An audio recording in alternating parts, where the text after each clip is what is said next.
Dr. Arun Kumar. Dr. Arun Kumar Verma is presently working as an assistant professor in the Department of Electrical Engineering at NIT Jaipur. He has earned his PhD and Masters from IIT Delhi. He is postdoctoral research fellow in NIT Research Institute, Nanyang Technological University, Singapore, during July 2015 to July 2016. Prior to joining NTU Singapore, he worked as a visiting graduate researcher at Smart Grid Energy Research Center, University of California, Los Angeles, during September 2014 to April 2015.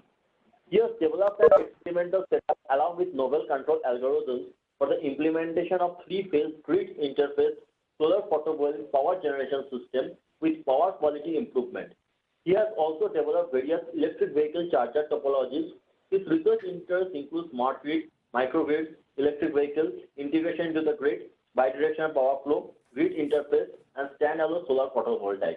The research work accomplished by him is supported with 72 research papers, including IEEE IET journals. He won the prestigious Base Fellowship for Advanced Solar Energy Research at Smart Grid Energy Research Center, University of California, Los Angeles, in the year 2014. He has been conferred with prestigious POSOCO Power Research System Research Award in 2016. This award has been instituted by POSOCO as an initiative to recognize and reward the innovative technical research excellence in the field of power systems. He has been invited by Defense University College Ethiopia and Metal Engineering Corporation Ethiopia as an instructor for MTech program in renewable energy engineering during 7th May 2016 to 27th May 2016. To name it as few, at present he is holding DST research holding of 4.5 crore, including Mission Innovation Spark ECR.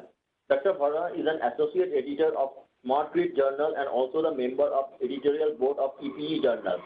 He was guest editor of special issue IET Power Electronics. He is member of IEEE and as reviewer of several IEEE transactions and international journals.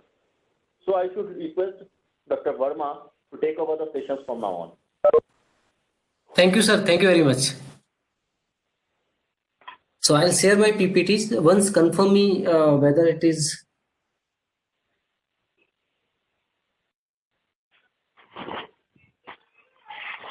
Yeah, it's coming. It's coming. Okay. I hope everyone can view the PPTs. I can view it. Yeah.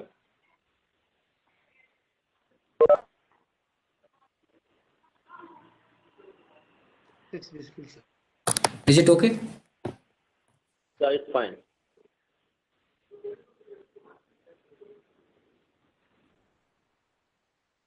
So this is your first session for me. I mean, in the area of electric vehicles. Basically, title is Importance, Challenges, and Recent Technologies. So basically, in this, basically, I'll discuss what exactly the electric vehicles are, what are the difficulties from technology point of view, why people are not able to adopt it properly, what are the hindrances, okay. And at the stage, I'll discuss what exactly we have done. Since the morning also, I have one more talk regarding the design and development of EV infrastructure. So in that, basically, I'll discuss how to design those EV infrastructure, means starting from whatever we are using in electric vehicles. And we have also developed something in our lab that also I will discuss. So today's is basically a kind of a discussion type, that what are the importance, challenges, and technologies. Okay. So when it started, basically, this is not the new. First of all, I would like to tell you, this is not the new. I mean, since long we are using electric vehicles. Starting from 1830, 1890, 1904, 1910. Then later on, a few more advancement. We are familiar with these. Then later on, we have a few advances. Basically, at a time, particular time when your fossil fuel, or you can say the crude oil was cheaper than the electricity, since you need a battery and all. So at that time, the EV was again disappeared. Okay, I mean, since this is EV started earlier in 1800 or something. But in between 1900 or 1913 or something like, again, the crude oil price was very less in comparison to the battery and electricity. So again, there was a dip. But again, since we don't know how long this crude will go, and pollution and so many things, again, EVs are gaining ground. In European countries or American countries, lot of EVs you can see. So this is basically chart how the things are moving on. So why electric vehicles? This is one scenario. Even in today, also in Delhi, you can see the air quality index is around 500, between 400 to 500. That comes under severe category. Even at one time, I have seen the air quality index was 900 also in Delhi. Okay, so in Delhi and adjoining area, this is, a severe condition. Not only transportation is responsible for that, some other reasons are also there. So transportation is one of the factors to contribute to poor air quality index. So the good air quality index is considered as a 0 to 50, then satisfactory 50 to 100. Beyond 100, the moderate, poor, very poor, and severe. So right now Delhi is in the severe region. And what are the effects of this? Because see, when your air quality is severe category, it affects healthy people also and seriously impact those with existing disease, respiratory illness, prolonged exposure, especially for the elder people and the children. So transportation is one of the reason for this. Then after that, after this air quality index, these are the factors basically. How much, what are the contours of each factor in the air quality index? So around 14% is from transport, 21% from industry. Now see this greenhouse gas emissions. We are there in the list. India 6.4%, China 26% around, USA 14% around. So these are the basically contributor, largest emitter of greenhouse gases. India is also one of the major contributor to the greenhouse gases.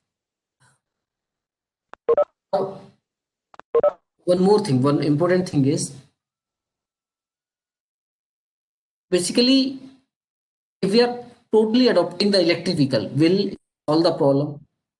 So the answer is basically we have a several type of grids, starting from high carbon grid, medium high carbon grid, medium carbon, medium low carbon, and low carbon.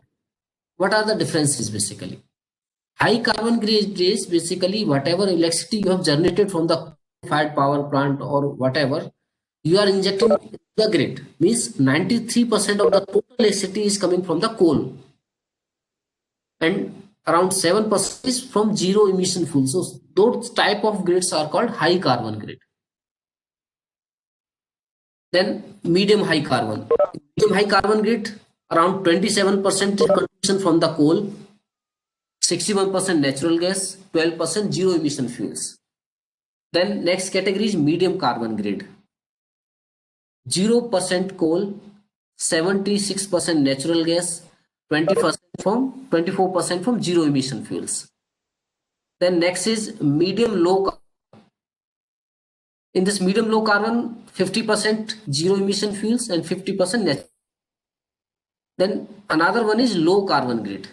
In low carbon, 97% of the energy that is coming from zero emission fuel and 3% from natural gas and 0% from the coal. 97% low emission fuels. So that is basically renewable energy. Okay. So the electricity which you are generating from the renewable energy, solar, wind, hydro, or any other source, renewable energy, if 97% is coming from the renewable energy source we are injecting into the grid, that is called basically low carbon grid. So we have a different type of high carbon, medium high carbon, medium low, and low carbon. Now why I am discussing this? basically, if you are charging electric vehicles from a high carbon grid, okay, if you charging your electric vehicles from a high carbon grid, these are the emissions level. You can see the conventional, basically combustion engine based vehicle, CEV, the emission level is 13, that is basically CO2 per vehicle per day. And if you charging your electric vehicle or plug-in hybrid electric vehicle, you can see the emission level, that is 11.7, 11.9, 12.2, 11.8. And for plug-in hybrid electric vehicle, it is 9.3, 9.4, 9.5, like that. So you see, there is not much difference when you are charging your electric vehicles from a high carbon grid and in comparison to the conventional combustion engine vehicle. Okay, conventional vehicles. So if you see the emission level, not much difference. See, 13 and 10 doesn't have a much difference. 13 or 11.7 doesn't have a much difference. Okay. Now, next scenario, when you are charging your when you are charging your electric vehicle from a low carbon grid, means the electricity which is totally coming from the renewable energy sources. Okay. So this is the scenario. If now you compare, you can see the emission level. The emission level is drastically reduced. Okay. So ultimately, the conclusion is, if you are charging your electric vehicles from a renewable energy, it makes sense. Or otherwise, it won't make much sense in terms of carbon emission and all. So first thing is, whenever you are going for electric vehicles, charge it through the either solar energy, wind energy, or combination of both, just like that, just to go, or just to have an environment friendly conditions. Okay, so this is one thing. So I hope this is clear what is low carbon grid, low medium carbon, just like that. Okay, and what are the advantages of the electric vehicle, and when you should charge your electric vehicle, and from where you should charge your electric vehicle. So ultimately, if you are charging your electric vehicle from a low carbon grid, it makes sense. Otherwise, there is not a much difference between your conventional vehicles and electric vehicles if you are charging electric vehicles or plug-in electric vehicles from a high carbon grid. This is one point. Now, these are the few vehicles, electric vehicles, you can say, starting from the e-rickshaw, car, cycles, motorbikes. Now, this is basically the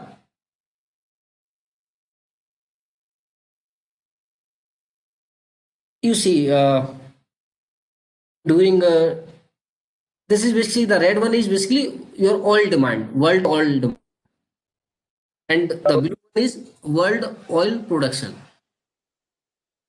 So you can see your production around 1970, your production was higher than your demand. Okay, so it was comparatively cheaper in comparison to the electric vehicles. So this was the age around 1960 to 1980, 96 to 98, that I mean there was not much innovation in the electric vehicles, or you can say your fuel waste or your crude oil waste vehicles has a center stage in this period. Basically, the region is in front of. But drastically, your oil demand increases. I mean, 2010, your demand and supply was okay, but after that, you can see the production and the demand. So this is the major reason. I mean, after 2010, especially, that why people are thinking more and more about the electric vehicles. Okay.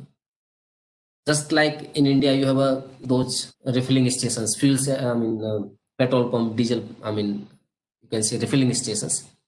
In California, I had been there in 2014, 2014-15. So they have a charging stations.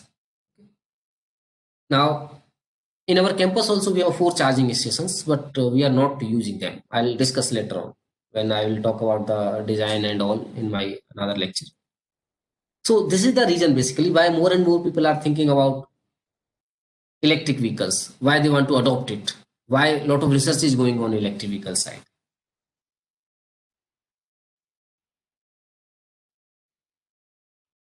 Now, these are the basically various emissions from the IC engine, like carbon dioxide, volatile organic compound, nitrogen oxide, particulate matters, carbon monoxide. These are basically harmful for the environment. And this is also one of the reasons the most of the observed increase in globally average temperature. You might have heard glaciers are melting and this that. In fact, even today on Diwali, even few states have banned the crackers. But I think people who have banned this crackers, they must think that why can't you switch off your ACs? Those are the biggest culprits of this environment. Switch off your AC for a whole year, then give lecture on environment and all. This is another aspect. Okay, if you stop cracker for one day or few day, I personally think it won't affect the thing. But anyway, if you talk about the environment, most of the observed increase globally average temperature. So people are saying glacier will melt, and this the sea level will rise, and maybe the areas are nearby sea they may some. So something is going on. Now this is very important thing actually. While dealing with the IC engine based and battery based electric vehicles, you see the efficiency level around 72% efficient, and if you see the petrol based engine, you will have around 16% of the efficiency. So this is basically tank to wheel comparison, you can say. Now well to wheel means when you are extracting the oil and then ultimately coming to the vehicle, that comparison also you can see 18% and 30%. So obviously the efficiency point of view, or you can say the utilization of energy point of view, you will find out that this is a more reliable. Electric vehicles are more reliable comparatively. Now we know everything. We know environmental friendly. We know cheaper. We know so many things salient. Okay, so many aspects are there for electric vehicle. Now, what are the challenges? If the electric vehicles are so good, okay, then why we are not able to adopt them? What are the hindrances? What are the challenges that we are having so that we are not able to adopt those electric vehicles? So I'll come to the challenges. This slide itself summarizes everything. I have divided those challenges in the 4 parts: technical challenges, infrastructure, policy, and market. I have taken this slide from NIT Aayog basically. This is a Government of India document. I have added few lines in that. Or you can say I have modified this as per my presentation. So now first thing is I'll talk about the technical thing. Okay, efficiencies of the batteries, driving range of electric vehicles, charging time, safety, and environmental aspect. These are the technical reasons basically, or a kind of technical hindrance that why a lot of people are not adopting electric vehicles. Okay, so I'll discuss one by one. One is efficiency of batteries and driving range of electric vehicles. So my student have developed one e-cycle in lab. Okay, electric cycle. I'm using it in my campus. We charge it once in a week or in a 10 days, and single charge it run around 35 kilometers. Okay, so my office and my house is around 1 kilometer distance in a campus. So in a day I travel around 5 kilometers. Okay, 4 kilometers or 5 kilometers. So in a single charge it runs around 35 kilometers. So 7 or 8 days is enough for me, because I'm not traveling for a larger distance. Although I have traveled through my cycle in Jaipur city also, and covered a distance of around 20 meters in a single go. Ultimately what I'm discussing this driving range and efficiency. So here I'm using a 10 ampere hour battery. I'm charging it, and according to my distance and my office location, my house location, everything is perfect. I'm not using my car or my scooters in campus. I'm only using my cycle. That is a cycle. Okay.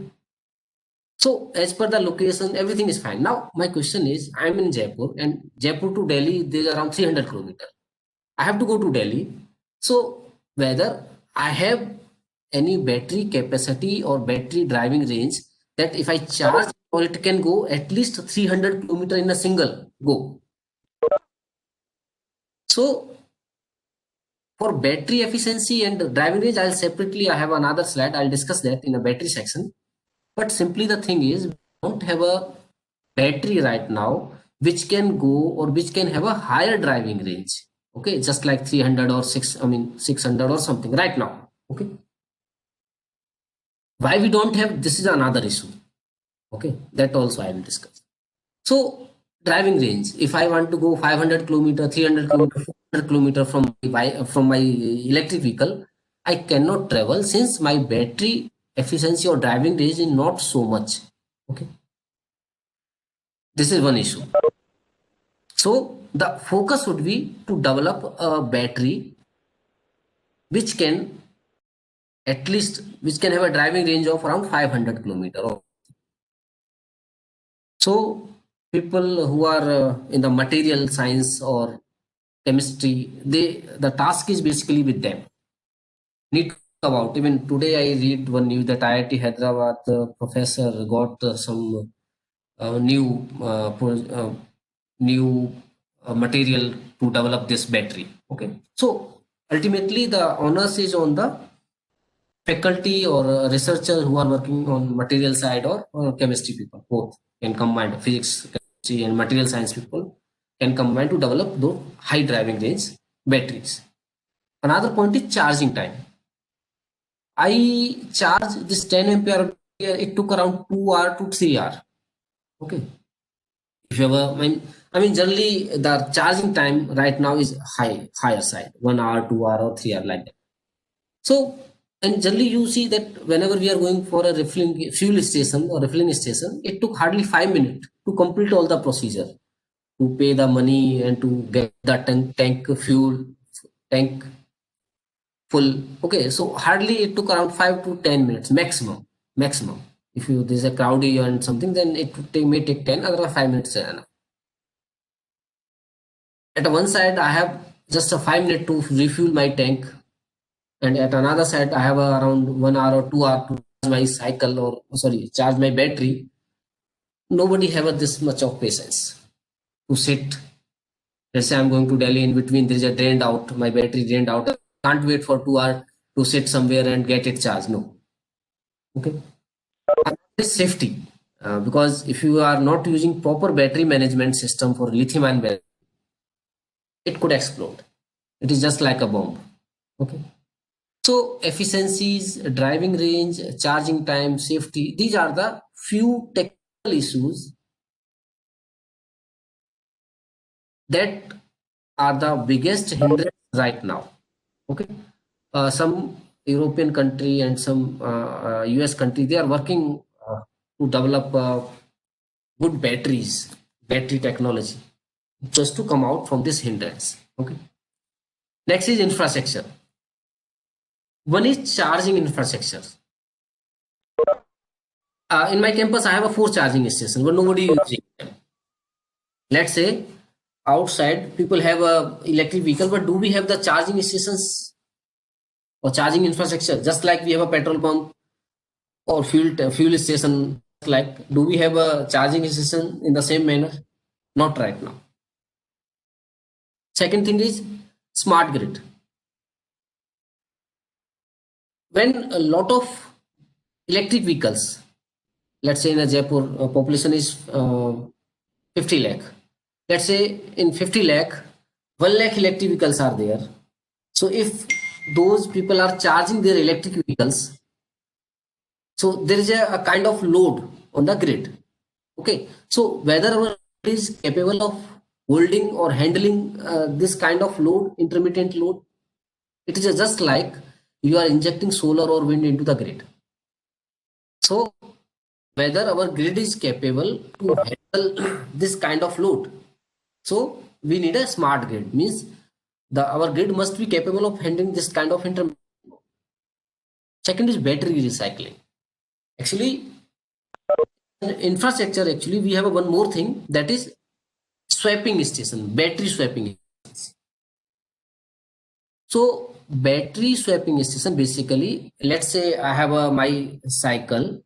I have two batteries. One battery in the main operation, and second is fully charged but in idle mode.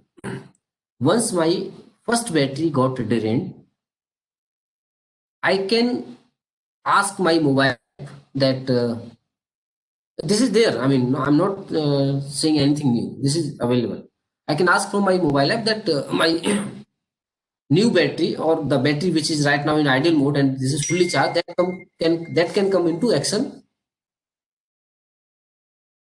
That can come into action, and the another battery which is fully discharged, that can come into the idle mode. Okay, I can go to the swapping station. I can ask them that take this drained out battery and give me the fully charged battery. I'll take this fully charged battery and I keep it in a idle mode now. Okay, so backup, a kind of backup I have. Let's say my first battery got drained out. I can use another battery. So this is basically battery swapping. Now with battery swapping, there is another thing that comes battery recycling. You know that our second battery has some value. Whenever our inverter battery or our car battery or our cycle battery, sorry, our bike battery, this got drained. Okay, exchange or there is some cost associated with this. Okay, let's say you purchase it in a 5,000. So once it is totally drained out, you can get around maybe 1,000 or something. So do we have those recycling type of thing? Because battery is the most critical part in electric. Battery is the most critical part in electric vehicle. So need to care about it. So do we have a proper recycling of electric battery? That is also we need to think. Now another is dedicated lanes for electric vehicles. Just like VRT corridors in Delhi and there's a special road for buses. Similarly, can we think of dedicated roads for electric vehicles? Dedicated roads equipped with, you can say, wireless charging. So while traveling also, or maybe not traveling, but let's say you have a stop at every 2 kilometers, you can stop at the meantime, you can get a charging from a transmitter receiver call. There is a wireless charging basically. Transmitter call will be in the road and your receiver call will be in the downside of your vehicle. So a kind of, if you have a dedicated lines for electric vehicles, that is also possible. Okay, so in order to have the electric vehicles, we need to develop infrastructure first. First of all, need to come out technical reasons, then develop the infrastructure. Then another thing is policy. We need to make our policies user-centric, so that ultimately the buyer, the customer or the users, they can be attracted toward electric vehicles. So we know that environment friendly, everything, so many advantages are there, but ultimately where is the reliability? People think about reliability first. You purchase any vehicle, that is Maruti, Sentro or whatever, Hyundai, you see whether I'll get the service station nearby, whether I'll get the part in India, whether the parts are cheaper, the repairing and maintenance costs are less or not. So many things are there in our mind while purchasing a vehicle. So first of all, need to think or need to win the confidence of a customer. So taxation of vehicle and its component. Can we give some rebate or maybe the subsidies? Because US is giving a lot of subsidies on vehicles. Okay, so just like subsidies on fossil fuel, we can think of taxation system, or maybe you can say that GST is reduced on the electric vehicle component, maybe on motor, maybe battery. So just to make them cheaper, or maybe the subsidy, or maybe the loan facility, or so many things, cheaper loan, or electric tariff policies. That could be like, let's say you are going from a highway, and for electric, if you are owning an electric vehicle, you need not to pay any toll tax, just like that. So need some incentives, need some policies, so that people can adopt more and more electric vehicles. Next is basically market. So testing and certification.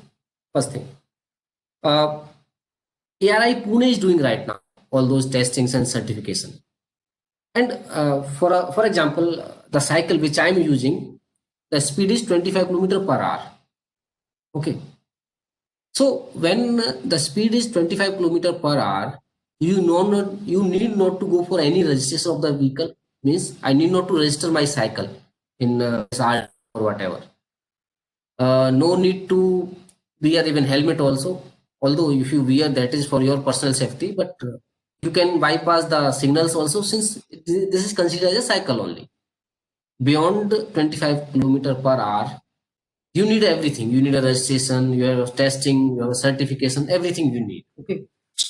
If you have this kind of condition, so where you will go to get, let's say you are a manufacturer, because my students are developing those e-cycles and e-bike here in NIT Intuition Center. So if you have a bike, then you need to a certification, you have need to testing properly. So how many centers we have right now, that we need to think. Servicing, let's say I purchased some vehicle. Okay. For I mean, even today I face this issue. I have some issue with my cycle. Okay. I went to the person who is in our campus, who is routinely making the cycles, repairing cycles, and I told that this is the issue. Can you fix it? Then he told, sir, this is I mean, ये तो electric cycle है, ये मेरे से नहीं होगी, और इसको तो आपको जहां से आपने बनाया उसी से बात करो. I mean, my student already they have fixed it, but the person who is already doing all these work, he is not able to repair the particular issue in the electric cycle. So ultimately, if my student sold the cycle to some person, if some issue comes out, then how to get it resolved? So ultimately, if let's say any company, they are selling those cycles, bikes, ultimately they have to provide service center also. Okay. So this is also one issue. Right now, you won't find or you won't see more and more service stations. So high capital cost and financing. Yes, cheap. I mean, these are not cheaper comparatively. Capital cost is very high. Electric quality, market for electricity storage, consumer perception, raw material for battery. So these are the basically market related issue. One is consumer perception. Basically, consumer perception depends on so many factors, and factors: technical, infrastructure, policy, market. Now, raw material for batteries. You know, lead acid batteries, or maybe the lithium batteries, and many other batteries are there. I'll have a separate slide to discuss those issues, raw material for batteries. So we will discuss whether the proper raw material is available in India to manufacture all these batteries, because lot of Asian countries, I'm not counting Japan and China, I mean this East Asian countries, they are basically trying to work in this area. Even we put one proposal jointly with Brunei and Indonesia. They are saying this is a good area for us, and we want to work in this area. So many countries want to work. Each country has their different geographical locations. Okay, India has a different locations, different availability of the minerals or the materials which support battery, and so many things. Okay. I'll discuss it later on. So ultimately, if you summarize, these are the challenges basically: technical, infrastructure, policy, market, which, I mean, due to these challenges, the general consumer perception is not good. I told you I have a cycle, but this is okay for me. I am using in a particular area. Let's say my bike, I mean, when we are trying to make one bike also, which can run at 100 km per hour. So for this testing, certification, so many things are there, but ultimately with bike also we have some limitations. 100 km per hour is okay, but how long we can go? Similarly, for electric vehicles, e-rickshaws, they have a different. Generally, what happened? 1 kilowatt hour is roughly 6.6 miles. I mean, from 1 kilowatt hour, you can roughly go to 6.6 miles, or you can say around 9 or 10 kilometers. Okay, approximately. This is not the exact one. Okay, please read my word. Not the exact one, but yes, roughly 1 kilowatt hour giving you around 9 to 10 kilometers. Okay, so these e-rickshaw are basically using lead acid batteries, and uh, the range is around, I mean, the rating is around 48 volt and 100 ampere hour in that range for a medium rickshaw. Okay, so these rickshaw people, they drove all the day, then in the night they went to their home and just plug in it for, and overnight they charge it, and again morning it is ready. So around 80 kilometer or something they move in a whole day. E-rickshaw, you can see the batteries and everything is kept there. So ultimately, one more thing is basically associated with this. Simple. One more thing is, let's say Jaipur is having a population of 50 lakh, and we have around 1 lakh electric vehicles. Let's say come for a smaller, let's say MNIT. We have around 6,000 resident. If you include our student, we have around total faculty and students around 8,000 around. Okay, let's say I have a total 1,000 electric vehicle in the campus. Okay, they are coming in the morning and leaving. They are coming at 10 a.m. in the morning and leaving around at 5 o'clock. Okay, so you can say that 1,000 electric vehicles from 5 to 9 they are in the parking lot. Okay, average vehicle battery size is average. I mean, I'm talking for a lower segment. Okay, I'm not going for higher segment. Higher segment, your truck and buses, they have a bigger size battery. So medium segment vehicle, they have around 10 kilowatt hour battery. Okay, so 1,000 into 10 kilowatt, around 10 megawatt. Okay, energy is stored, or if we can say that the SOC is around 90% at that time. Okay, so you have around 9 megawatt electricity storage in form of battery storage. Okay, and that is kept idle from 9 to 5 in the, 9 to 5. Okay, this is kept idle, or maybe let's say some people are not arrived, or maybe some time mismatch or something is there. So around 8 to 9 megawatt electricity storage, okay, a kind of spinning reserve is available in your parking lot or basement, or you can say the institute parking lot. Now this 9 megawatt is kept idle. Nobody is using bike or car during this time. Is it possible if we can transfer this energy in a area of a city where there's a frequency drop, or you can say the demand is high, electricity demand is high? Since you have a 9 megawatt kept as a spinning reserve, now there's just some area in the city, they need power, maybe the emergency, maybe hospital or some, can you transfer it? So you can't store AC, but you can store the electricity in the form which I have told you, that is basically electric vehicles. So this is a dynamic source of energy, you can say.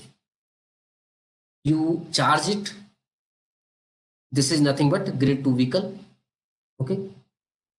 You discharge it whenever required, and that is nothing but vehicle to grid. Okay.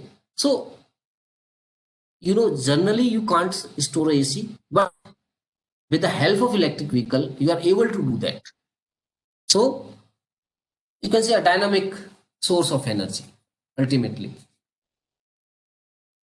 So moving ahead, already I have discussed, these are the various technical.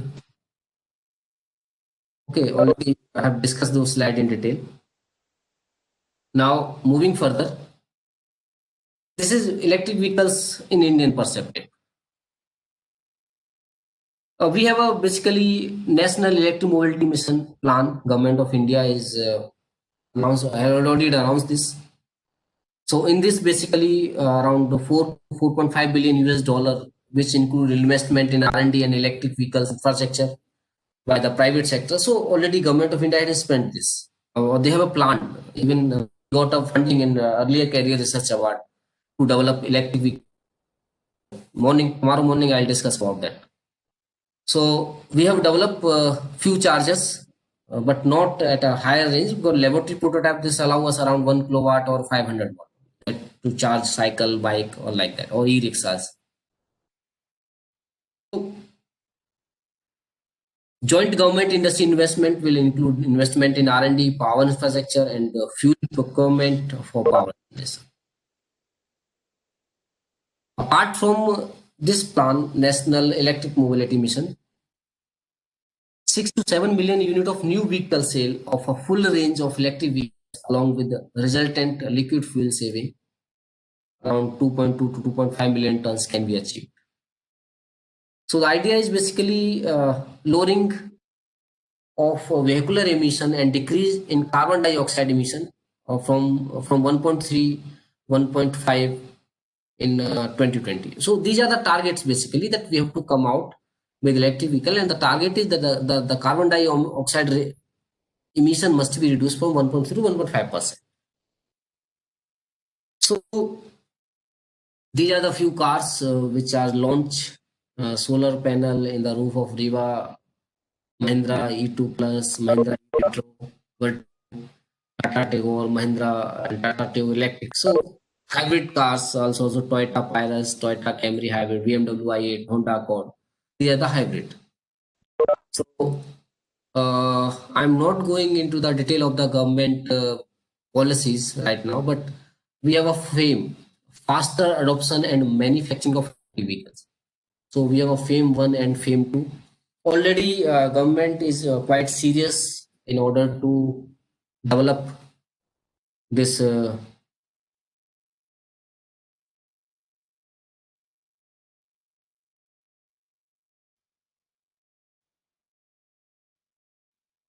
okay. So basically faster adoption and manufacturing of the electric vehicles, FAME 1 and FAME 2.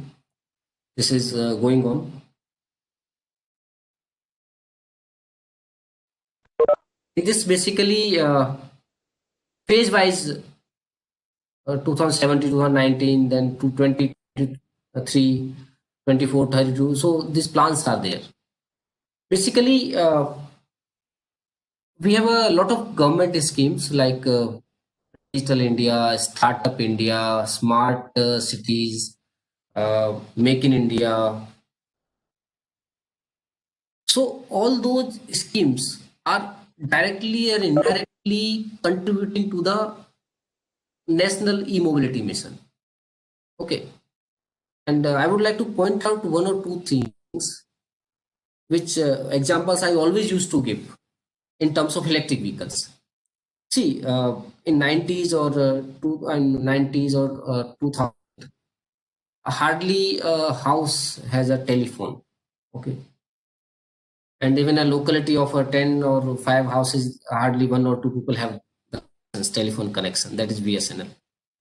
Later on, after 2004, the mobiles came out, and even at a time, your incoming calls was also charged. Okay, now everything is, I mean, almost free, roaming free, and this that, and you see that one person is carrying two or three numbers. Okay, so this is, I mean, nobody thought of this kind of scenario in 90s or like that. Second thing is solar.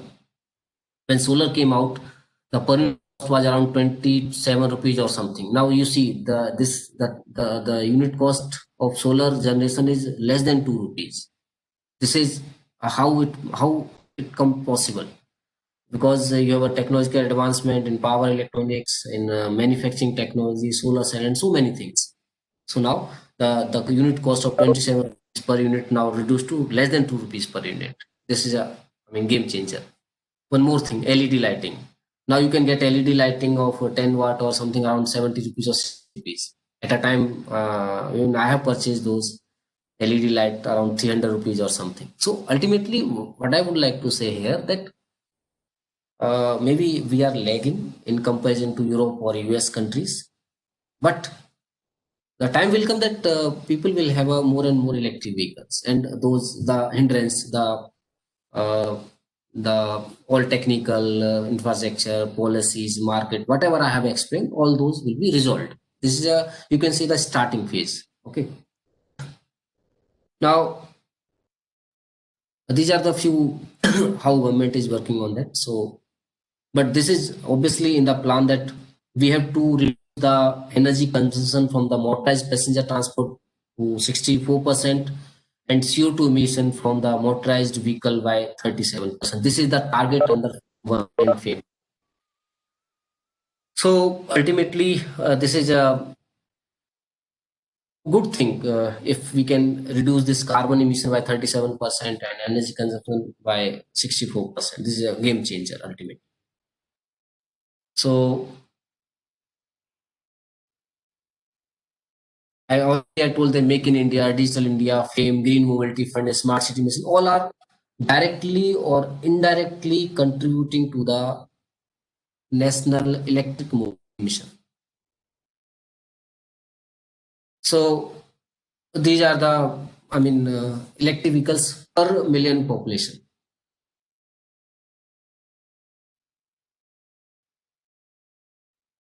So you can see China, Netherlands, Denmark, Sweden, and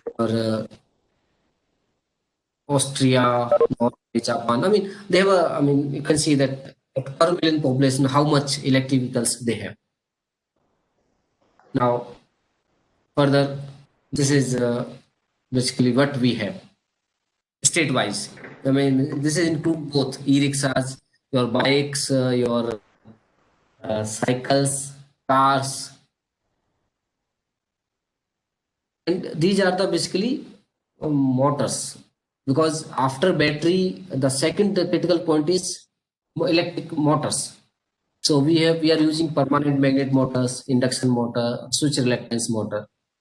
Basically, what are the qualities we look upon to select a motor for electric vehicles? So this is basically high torque density and high power density, wide speed range, covering low speed clipping and high speed tossing, high efficiency, wide constant power capability, high torque, high intermittent overload, low acoustic noise, and reasonable cost. Cost is also one of the factor in that. So high efficiency power generation over wide speed range, good regulation, capable of being integrated with the engine. So these are the few qualities we look upon the, and if you see this, these are the motor drive technology which generally used for electric vehicles. One more thing is basically for our cycle or bike, low segment I'm talking about, for the cars and other, we are using hub motors. And the people who are right now working toward their MTech, BTech or PhD degree, they must listen it carefully, that most of the people importing it from the China. Even in IIT Guwahati in 2018, I had a talk with this Hero Electric, Ashok Leyland, CTO, Chief Technical Officer was there, and so many other people who are, working in this, electric automobile area. I had a talk with them. I just asked, what are your problems, and we are working in this area, and if you have any issue, so that we can get some real-time industry feedback, we can jointly solve those problems also. But simply they told me that we are not doing any R&D. We are simply purchasing from China and assembling. So ultimately, when our PM has launched this Atmanirbhar Bharat or Make in India and so many schemes, we should think about, we should retrospect that why can't we made it here? Although some hub motors are available, their quality is very poor, because we have tested for our purpose also. And I accept for initial cycles we purchased from the same, from China only we purchased. Okay. But the thing is, can we manufacture this? So we should think of designing those. Even I have sent one proposal in this motor, but it will take some time. I don't know when we get success, but yes, we are trying in that direction. And other people who are listening me, maybe can think of just to design that hub motor, our own indigenous. It's a one issue. Now I'll come to the batteries for electric vehicles. Already discussed challenges or hindrance. So in that, technical market, infrastructure, policies already I have discussed. In those, basically battery was one of the issue. So batteries for electric vehicles. Now we are using lead acid, nickel cadmium, nickel metal halide, lithium ion batteries. Okay. Now this is the range right now available with me. Lead acid around 50 kilometer. Okay. Nickel cadmium, nickel metal halide, and lithium ion. Lithium ion considered to be the best one in the region. I mean, or in the available. Okay. So here you can see this is the basically we are here lithium. Okay. Now you see that in all other available in all the other available batteries, we have a lithium ion, future lithium ion, zinc air, lithium sulfur, and lithium air. You see that lithium is, I mean, almost available in all the batteries. Okay, here you have a lithium, lithium, lithium. So ultimately, you need a lithium to develop batteries. Lithium air is R&D phase, and this is the under development. But in the available range, we have a lithium ion. As I've told you earlier, that when I Hyderabad professor, they had come out with some new material to develop those charging batteries. Even here in our MNIT Material Center, people are also working on some storage devices with the new materials. So people are working on. Let's hope that something will come out soon. But this is the current situation. So you can see that lithium is, I mean, always present in the batteries. So do we have a proper lithium? I mean, the availability of lithium is there with us. So this is the answer basically. The country which is having the highest availability of the lithium is Australia, Chile, that is basically North American country, China, Argentina, Zimbabwe, Portugal, and Brazil. So ultimately, we are lagging here. And if you want to have a lithium, how to work on the lithium-ion battery side? Or it's okay if you have lithium, you have to import it. So again, the tendency is on the second hand. I mean, we are dependent on some other country for this reason. Okay. So we don't have proper reserves of lithium. These are the few manufacturers of batteries which are manufactured. Now I'll discuss technologies related to electric vehicles. This is basically, this is a general diagram available in one paper. That is a review paper basically. So just to explain you what exactly the things are. This is your grid. So either on-board charger or off-board charger. The name itself suggests on-board, off-board. On-board means you have everything in your vehicle. Okay. Off-board, standing out, and you are just using one plug for that. So first of all, converting from AC to DC. Since your battery pack is on DC, so you are using a DC-DC converter to charge this battery. Okay. Then once you store this battery, now you can use inverter to run this electric motor if this is AC motor, or just to supply the auxiliary power to your electronic load, light, heater, and all. So here I'll talk about. I think a few PhD students will also be there. Will also be here. So basically, this is one area of research. This is a second area of research.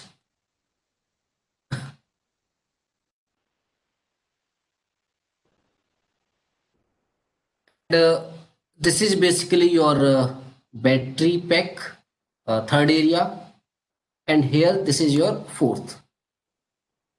So 1, 2, then this is a third, and this is a 4. Basically, people who are working in electronics, so they can think of AC to DC converter topologies basically. So here, different topology people can think of, develop, to convert this AC into DC with a PFC, power factor correction circuit. Okay. And another thing is basically DC to DC converter. In a DC-DC converter, a lot of new converter one can develop just to charge the batteries.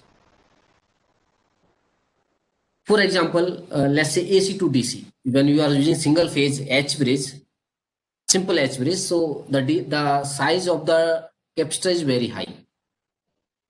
Okay, so just to reduce the size of the capacitor, because of second harmonic, the size is basically size of the capacitor or DC link is very high. So just to reduce this, you can use some circuit and ultimately bypass those and reduce the size of the capacitor. Just for the notion. Here DC-DC converters. Again, you can design a lot of DC-DC converters to charge this battery. And when you have this battery, you can think of developing a charging algorithm. Okay. Charging algorithm to charge this battery. And of course, the control of this electric motor or developing a new motor. So this is third is basically for power system people, and all 1, 2 and fourth is for the power electronics direct to. So can think about how to go for. So this is a basically AC to DC. Then charge the battery. Now once your battery is charged, now use this energy either to drive the motor for speed up and to supply the auxiliary, your lighting of your vehicle, maybe the heater and all, so many things, auxiliary supply for your electric for your vehicle. So this is basically the overall thing of overall design for a system, electric system. So these are the AC charger level 1, level 2, level 3. So we are basically at level 1 only, means below 2 kilowatt or 1 kilowatt we have developed. These are the levels for a AC charging, level 2, level 3. Basically, there is nothing like AC or DC. If you are working on this only, so if DC is available with you, then ultimately, if DC is available with you, then ultimately you can work here. So DC to DC only. Okay, DC charger here. And if you have AC, so you start from here. Means this is your AC here, and DC, AC, DC. And here this is only DC, DC, just like. So AC charging or DC charging. Then after the old means the 1907, you can see batteries are kept over top and this is charging station. So right now we saw them in a modern way, that we have a solar panels and then we have a vehicles charging through that. So a kind of that thing only.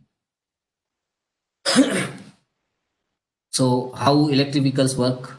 I already have told you about this AC to DC, DC to DC, battery, motors, electric motors. Already those systems I have explained in the line diagram. These are basically charging protocols. Sedomo, there is Japanese charging protocols. Your battery management system, and then your electric vehicle supply system, service equipment, electric vehicle equipment. All those components are there. So you have AC charging and DC charging here. Off-board, on-board, already I have explained. On-board, generally lower kilowatt transfer, less concern about battery heating, operated by pilots. Basically, this J1172, those are the basically charging protocols developed by the Japanese and a few by Americans. So this is how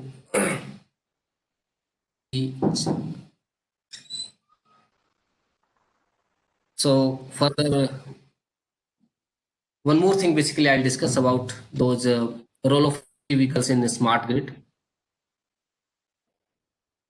In this basically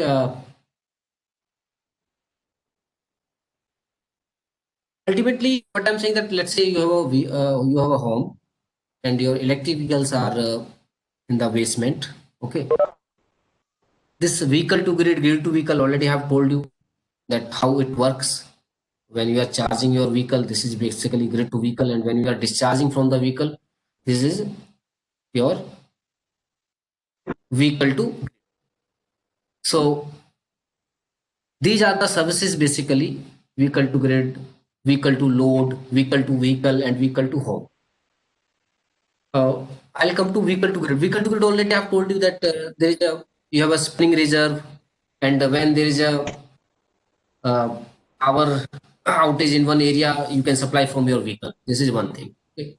Second thing is vehicle to load. Let's say you have a battery. Okay, so you can supply any load, maybe house or maybe the vehicle to home.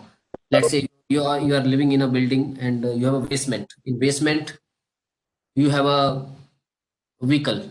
Okay, so let's say when grid is not there, so your battery can supply the load of the building. So that is basically called this vehicle to home. Now, one is basically vehicle to vehicle. All of you might have seen, might have listened, or might have heard about that news that when Rafale came to India, there is one operation performed in mid-air, that was refilling one Rafale plane, Rafale jet from another Rafale jet, okay, mid-air. So can we think of a same thing in an electric vehicle, that let's say I'm going on a highway, my vehicle got drained out, or if nearby passing electric vehicle, their battery is full, so I can request them that um, can you do something, I mean, can you help me? So the energy stored in their batteries or in a vehicle battery can transfer to my battery, my electric vehicle battery. So that is called vehicle to vehicle. So uh, some people are working in that direction also. We are not working, but yes, a lot of communications and things are required. So from here to here, that is a kind of wireless thing, that is also possible. So we can think, means vehicle can be used for these type of things. So here you can think of it. So these are the basically applications. You can vehicle to grid and vehicle to load. Vehicle to load is here, and this is basically your vehicle to home, vehicle to vehicle, and those are the basically applications we can talk about. Okay, so people are working in this area also. What would be the impact on grid when a lot of electric vehicles are injecting into the grid? This is also one area. Okay, vehicle to vehicle is already people working. Vehicle to home. So these are the areas where people can think of working. Okay, I mean, I'll answer your all queries at the end. Please note down all queries. I'll be available for discussion and all. So wherever you have a query, just note down. Further, already I have discussed those things, that this is basically your vehicle to grid, vehicle to load, vehicle to home, vehicle to vehicle. So here you can help other electric. That is basically nothing but vehicle to vehicle. Means I'm transferring from this vehicle to this vehicle, and that is wirelessly, totally remotely. Okay, and this is from vehicle to grid. This is nothing but vehicle to grid. Okay, so emergency power basically, I told you that if there is a supply or some there's a requirement in hospital and all, if you are having a spinning reserve in form of a parking lot EVs, you can transfer into this area. Okay, so simply this will help to divert the electricity from one area, one spinning reserve, to another. So this is basically the particular, since the most of the, I mean, most significant advantage is you can't store AC, but you can store now electricity in this term storage. You are running your vehicle as well as you are storing the energy. This is the beauty of this concept. Further, I'll explain this basically. Even I was thinking to take this tomorrow, but just to explain the vehicle to grid and grid to vehicle, I'll explain this one. Okay, this is nothing but before coming to this hardware, come to this one. So here what exactly we are doing, this is basically a system. Just understand first the diagram. I have a solar here. Okay, And with the help of this inverter, 4-leg inverter, I'm injecting this solar into the grid here. This is my grid. Okay. So I'm injecting here. Now, this is basically the total control algorithm I'm using in order to integrate into the grid. This is my total control algorithm. So further, these are the load basically available. You can simply say that this is a building, multi-story building, you can say. And on the rooftop of this multi-story building, we have a solar. With the help of proper circuitry and all, we are injecting this solar into the grid. Now, we have some load of the building. This is the building load basically. Sorry, this is the building load. This one which I am doing right now, this is a building load, linear, non-linear load. Your laptop, mobile, your electronic gadgets or whatever, washing, fridge, these are load, home load, building load you can say. And now same time in the basement you have electric vehicles also. So this is a basic line diagram for electric vehicle. Now this is explained in this manner. When this is basically your electric vehicle, this one. Okay. So this is a 4-wire system. We have a 4-wire, 3-phase and 1 neutral. So since this is a single phase, so I'm taking 1 phase and 1 neutral to charge it. Okay. And ultimately this is a circuit AC. I'm converting this AC into DC here. This is my DC. This is DC. And from this DC, with the help of this DC-DC converter, buck boost, I'm charging the EV battery. This is my battery.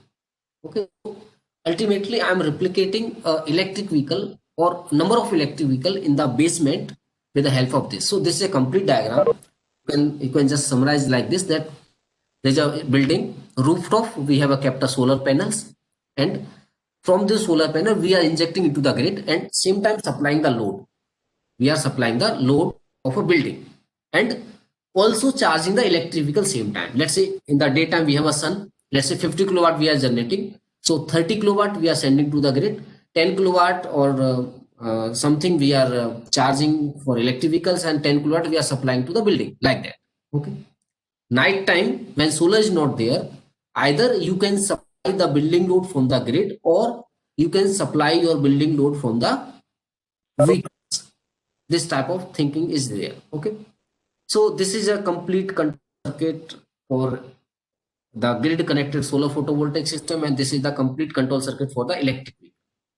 So just to explain the hardware, we will move further, and this is the hardware basically. So laboratory prototype. This is for 6 kilowatt. 6 kilowatt. Here you have a battery. This is a battery, black box. Again, lead acid battery only. Okay. So lead acid battery. This one battery, and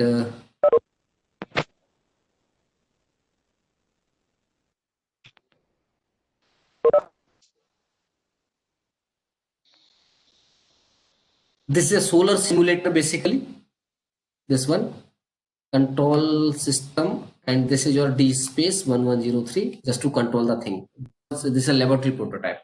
Signal conditioning circuit, your sensor, current sensor, voltage sensor, and everything is here. This is basically your big inverter. You can see that solar diagram earlier which I have told, and this is a DC-DC converter. So these are the interfacing inductor, and here I have connected load. So this battery is nothing but just acting as an electric vehicle. Ultimately in an electric vehicle the storage is in the battery only. So first of all we are injecting solar emulator is this, and you can see this screen. This is basically solar emulator screen here. This is a control panel, controls a desktop for D space. So we are injecting the grid. This is a laboratory prototype at a 6 kilowatt only, and when we are injecting to the grid, Same time we are charging the battery also. This here we have kept a load also. This is basically knife switch, and after this load is connected. So we are doing the all the things which I have explained in the diagram. Now see the results here. You can see that here.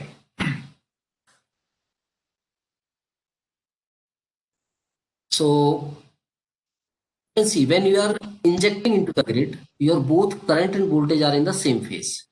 You are injecting into the grid. Okay. When you are taking back from the grid, you can see that your grid voltage and grid currents are 180 degree out of phase. So this is basically reversal of the current. Okay. This is basically the reversal of the current.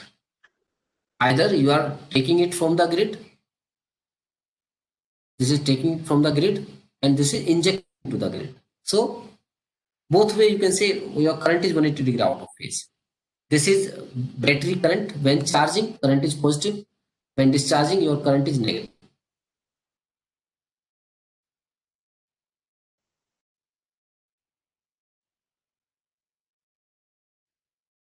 So when you are discharging, your current is battery current, basically I'm talking about. So then again here this is a discharging from here to here.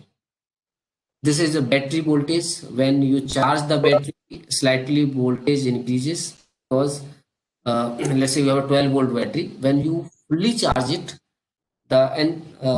measure the terminal voltage, this will be around 13.6 volt. Okay.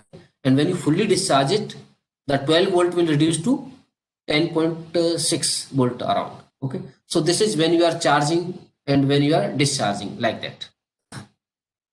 So this is basically DC link, and this is your battery voltage. Sorry, this is battery voltage increasing and now decreasing while discharging, like this. And this is basically DC link voltage. So this is a solar MPPT around 99.4% or something. So ultimately, we are able to replicate building with a solar integration and electric vehicle in the basement, and these are the results which we can develop at a laboratory level prototype. And further, these are the three conditions, means battery SOC and charging and all. So I'm stopping here right now.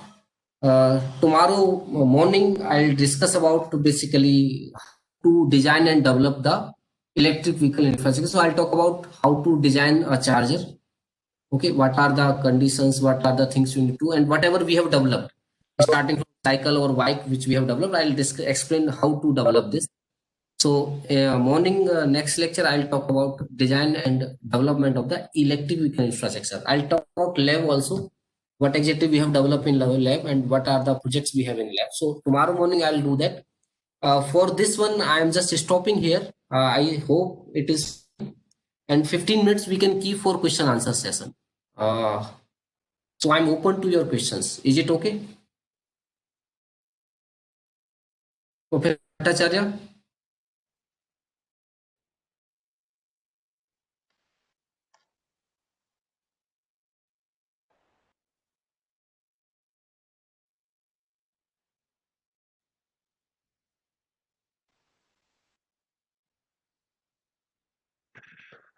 Sir, which type of converter is giving good efficiency for EV?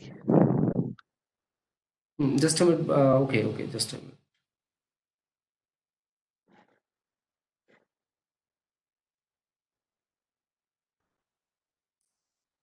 So, should I stop sharing?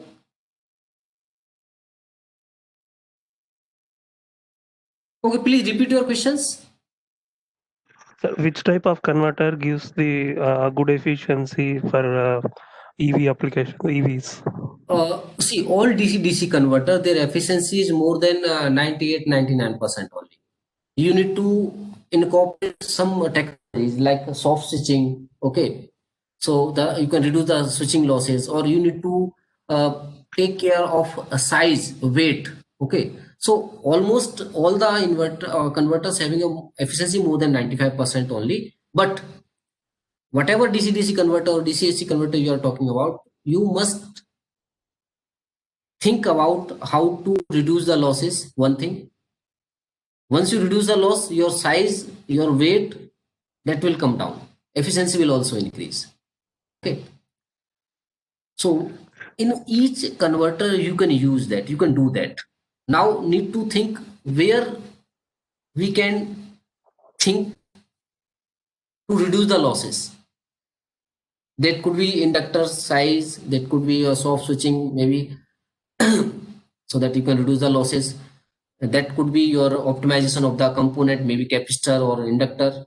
Okay, that you need to think. So all the converters which you are using, DC-DC converter, those are helpful provided you are trying to optimize them in sense of loss, in the sense of losses, maybe the size, less like that. Okay, so all DC-DC converter, you can develop your own converter. We have developed so many converters. We have published in IEEE transactions and IT power electronics. So we have developed many converters here. So any converter you use, okay, we can't classify or we can't say that this converter is better. Now this is up to you. All the DC-DC, if you see, I think around 100 type of DC-DC converters are available. Cuck converters, epic, zeta. What the people did? People did, they invent and named on their own name. Cuck is a scientist, epic scientist. Okay, just they invented something and put their name. So just like lot of converters are available. Okay, any converter, any DC-DC converter which you can optimize in terms of losses, size, weight, cost, that is better simply.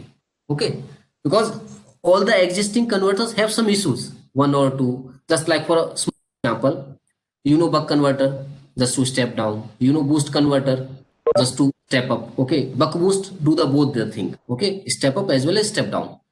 Same thing is done by the cuck converter also. Cuck converter is also doing the same thing, step up and step down.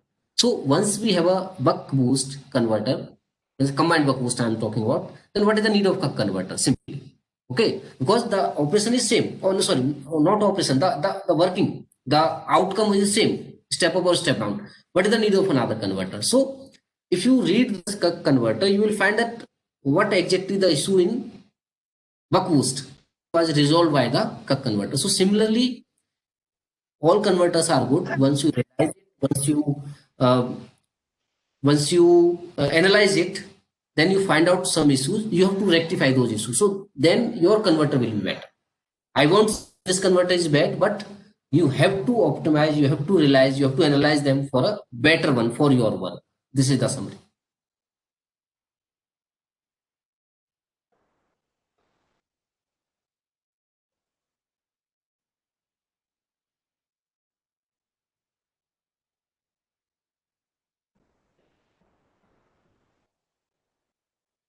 Hello, is there any more question? Someone has asked about binary fuel for future vehicle.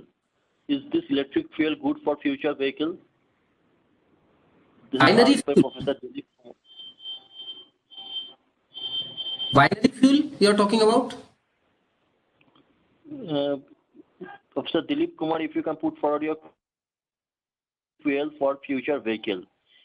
Is this electric fuel You good can for future? type also somewhere if I can read those questions. If you can type also, chat, I think you might have. Let me see the chat. Yeah, chat in the downstairs if you can find there is a question like that. Sir, I have heard about the binary fuel for future vehicle. Okay. Okay, I'll take one by one. One is basically E2WS mean. So that is nothing but electric highways. Okay. That maybe, okay. Then the question is, what if we want to travel for a long distance, more than 300 kilometers using e-vehicle, because we will need to halt for 1 hour in between to charge the vehicle.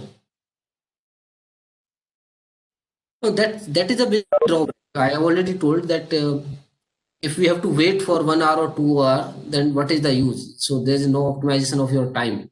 So that is something the trends in order to adopt the electric vehicles. Why do we need DC-DC converter when we already have DC? I don't understand this question basically.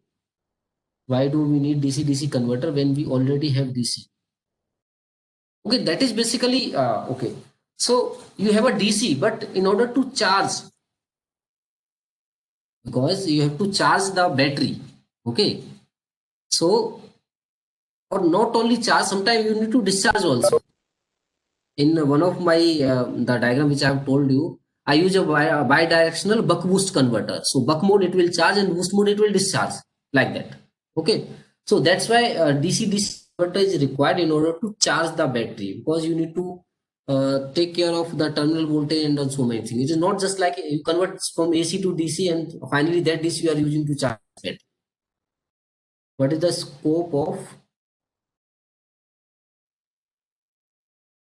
switched converter? We already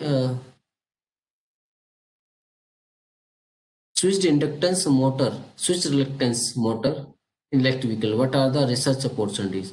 I have already told you that the four areas: AC, DC, DC, DC, battery algorithm, charging algorithm, and then the motors. So in a reluctance motor, you can talk about how to control it properly so that the energy level and maybe the reduce ripples and so many other component you can take care. So already, or you can design a kind of reluctance motor which have a lower harmonics and all. So those are the kind of scopes in drives area basically, SRM motors and all. So control and basically if optimization in the drive side. Is the switch reduction will improve the efficiency? Switch, yes, definitely. See, when you are using a number of switches, obviously some conduction losses or switching losses are there.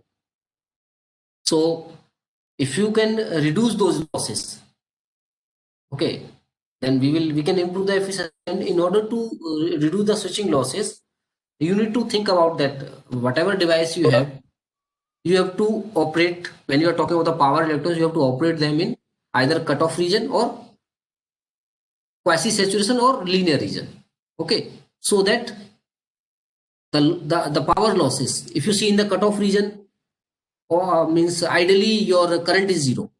If you see the linear region, ideally voltage is zero. So either of the two region you operate, P equals to VI. So either your voltage is zero or your current is zero. Ideally, I am saying ideally, not exactly, okay, ideally zero. So you have a power loss, ideally power loss zero. So that's why switch reduction, if you don't have a switch, there is no losses. So if you have, let's say, 6 switches, instead of 6 switches you are using 4 switches, so obviously your losses are reduced, your switching losses are reduced. So definitely it will improve your efficiency. Now chat box questions are over. Please let me know if you have other question. Professor Dilip was asking something, so can we come back to this question, because I didn't find that question in the chat box. Yes, please.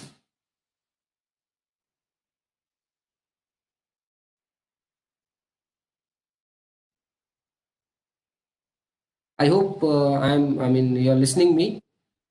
Do you have any question? Please ask.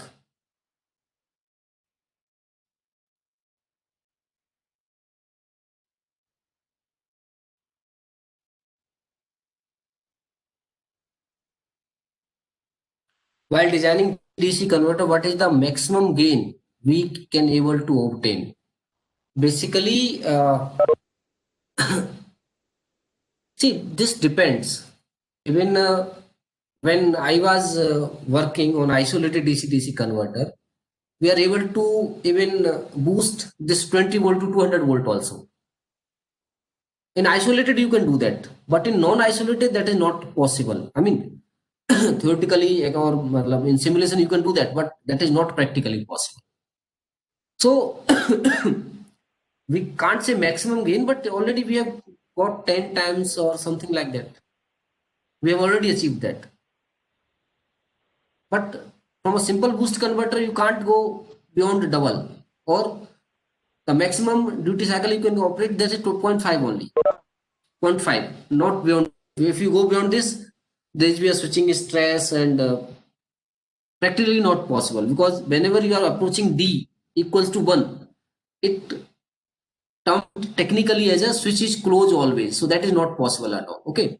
But in isolated converter, you can do that. Maximum 10 we have achieved. More also you can achieve. That is simply P equals to VI. Your voltage, I mean, if you increase the voltage, your current will decrease. Your power will remain same.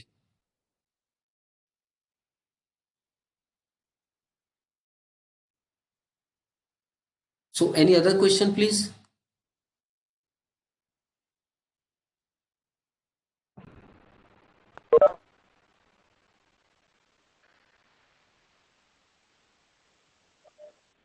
Is there any more questions? Yeah, there is one question in the chat box.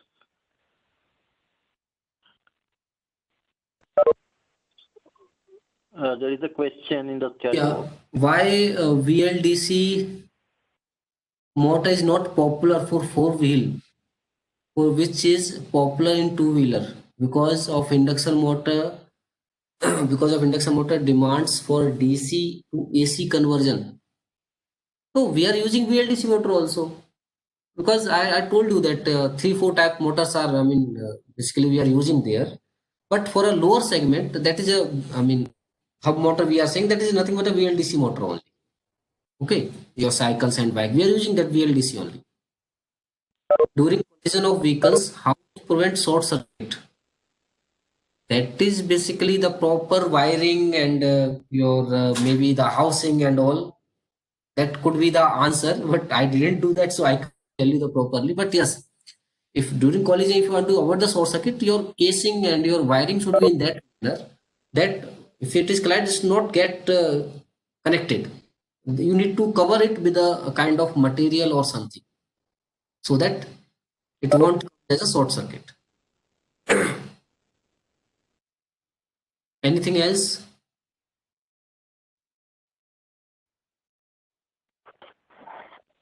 I was going through specifications of Tata DC operated Tucson car in which they are using AC motors. That is okay. See, you have a battery. Now from this battery, by using a inverter DC AC, you can go for that. You can go for that AC motor also. I mean, I already have told the induction motor can also use that. When basically how much rating you are going with.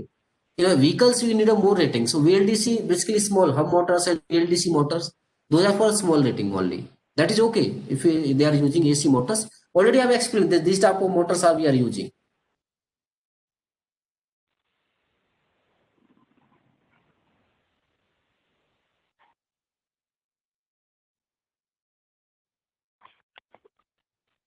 Is there any more questions from anyone?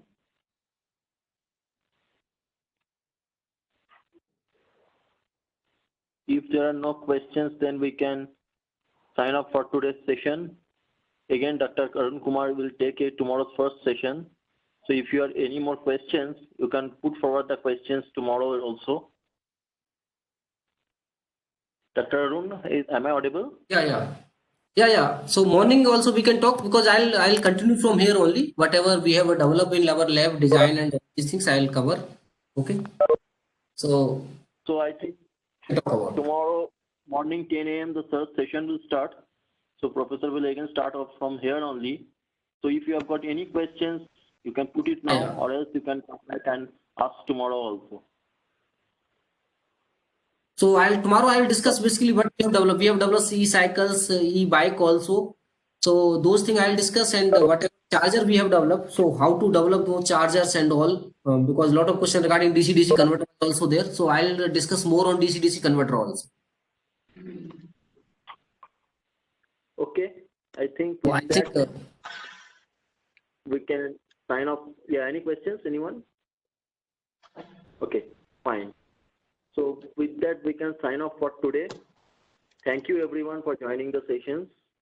Tomorrow again, we will start our sessions at 10. By 9:30, we will come online, so you can come and join the link. And we'll start the sessions at 10. Our first session is of Dr. Arun Kumar tomorrow. And so we will join back again tomorrow. Thanks for attending. Thank you, sir. Okay, sir. Okay. Thank you. Thank you very much. Thank you for all. Again, we are. Yeah. Thank you, sir. Thank you, sir. Thank you.